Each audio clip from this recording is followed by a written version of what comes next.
This time on A Few Minutes of Design, we're taking a look at your type.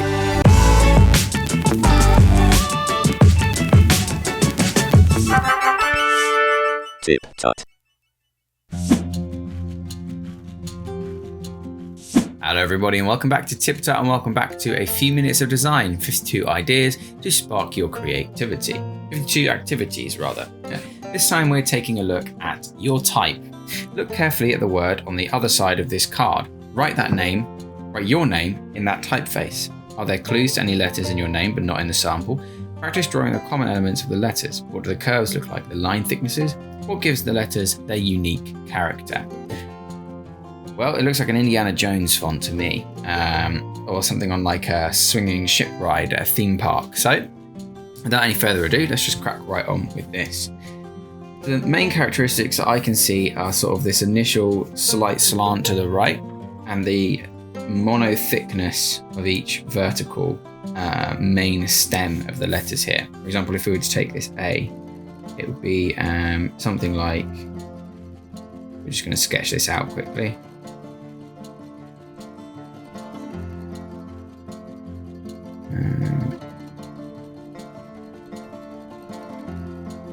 Something like that. We've got the two branches going upwards and then the very thin horizontal branch there.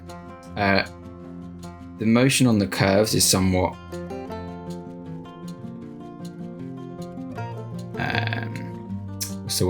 emphasized, and that contrasts nicely against the straight lines of the verticals here. For example, you can see that the V is just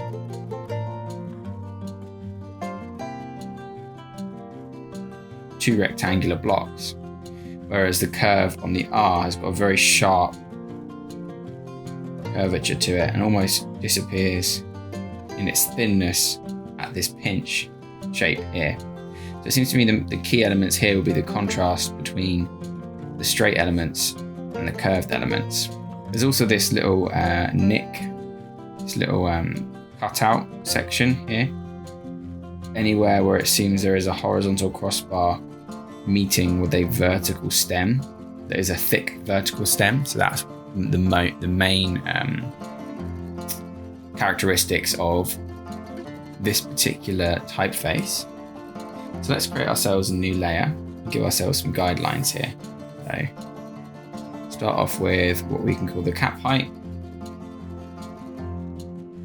And this one will be our baseline. Now the cap height here does extend slightly. So if we'll just give ourselves another little line here, and that's going to be for these little sections here which pop up over the top. As you can see, there's like a steady line. And there's a few slanted elements which go above that line, essentially.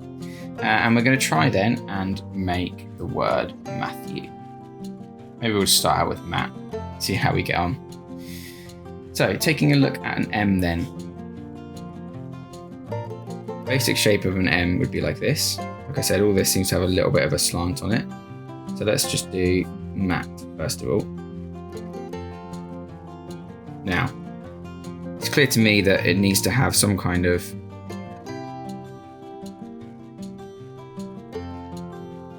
higher element on the right stem, like so. But then I wonder whether the crossbar should be thin like this is, at least on one of them, and then coming back down to thick again for that section. Let's see what that looks like. So maybe we can come up like this. Again, extending past that cap height for this right hand segment here. The bottoms are flat though, all the way along, apart from like the bottom of some of these ends and stuff which extend just a little bit. So we'll do that with the M as well. Essentially the M is going to be this part of the N here and then flipped and duplicated on the other way around. So we'll follow that with a flat top to the cap as well. So we'd have an M like this. It comes down but stops instead of going all the way down to the bottom. Closes in a little bit on that one there. And then we'd need a cap here and for it to join up again. So, and then we can take our eraser and erase these segments. That'll be one of the M's. first attempt at least. Now for the A, we're quite lucky, we can just try and copy this. So we'd need a flat bottom on the A here. Quite a severe, bright slanting stem. With a low crossbar, maybe not that low, maybe down to about here. That one's got to come up a little bit. Be growing a bit taller. Slanting down. It's actually got an inward slant. Almost like that. That to me doesn't look good, it makes it look more like a H. Whereas if you bring it back to an inward slant rather than the outward slant there, it looks more like an A, because that's how we know A's to be constructed. Then we've got T, which again has this little nick missing from it.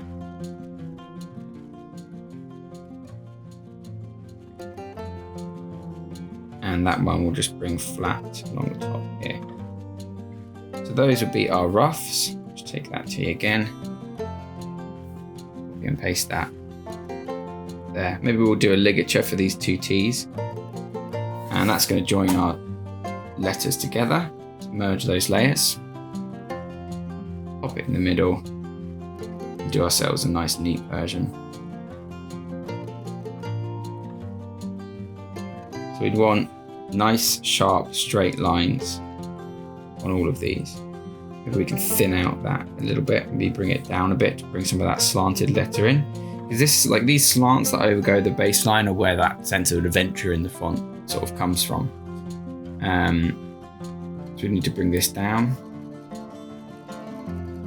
This one here, we need to remember, of course, that this is our cap height. I kind of forgot that with these, so we'll just bring that down a bit.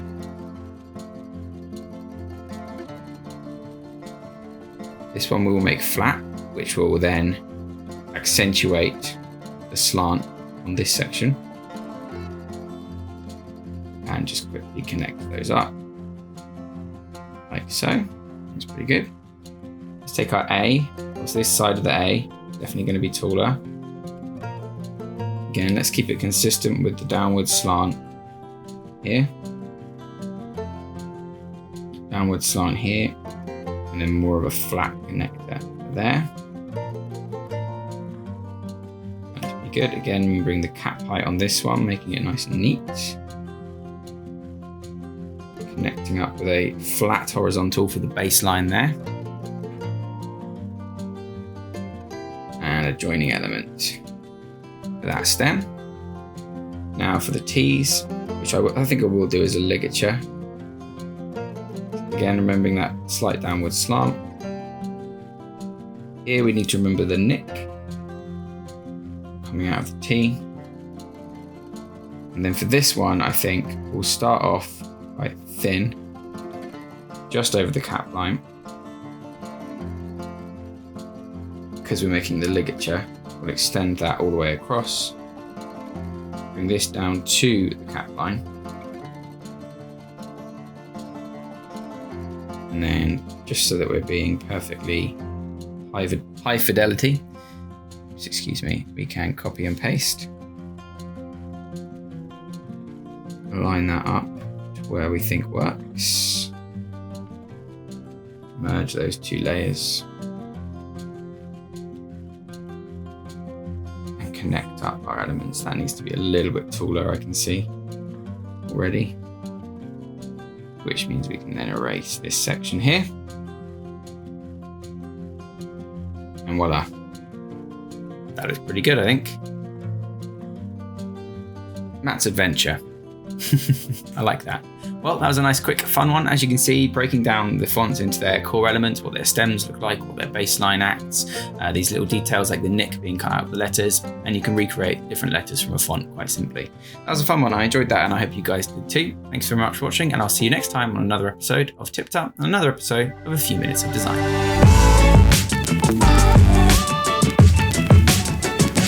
Remember to subscribe for more tips, tricks, and tutorials. Thanks for watching.